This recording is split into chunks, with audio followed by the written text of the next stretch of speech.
Binalaan ni Pangulong Rodrigo Duterte ang Department of Agrarian Reform dahil sa mabagal na pagproseso ng land conversion bilang tulong sa mga magsasaka.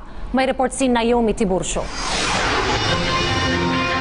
Muling nagbabala si Pangulong Rodrigo Duterte laban sa opisyal ng gobyerno na mabagal sa pagbibigay ng serbisyo sa bayan. Partikular na tinukoy ng Pangulo ang ilang opisyal ng Department of Agrarian Reform na umano'y mabagal sa pagproseso sa requests para sa land conversion na umaabot ng 2 taon.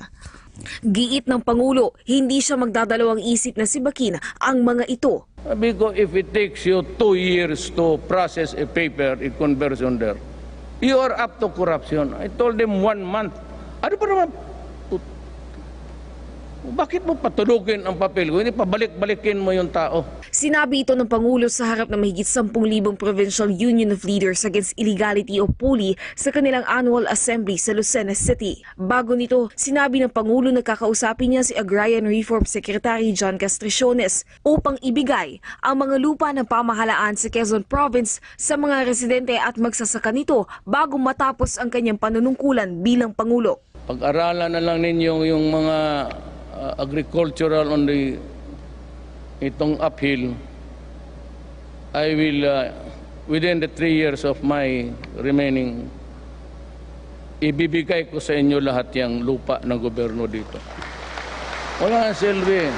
Ayon sa Pangulo, panahon pa ng Kastila ang sistema ng enkomienda at hasyenda kung saan ipinagkakait ang lupa sa mga magsasaka. Hanggang ngayon, malaki pa rin ang problema ng kawalan ng sariling lupa ng ating mga kababayang magsasaka. Why are we hanging to those vacant lands when we can use them to satisfy the fundamental desire of every Filipino, not only agricultural workers, but all to own a land. Kasabay nito, nagbabala rin ng Pangulo laban sa New People's Army na nag-ahasik ng karahasan. Dagdag dito, kahit kailan ay hindi masasakamay ng mga rebelde ang bansang Pilipinas. Yan sinasabi ko sa komunista.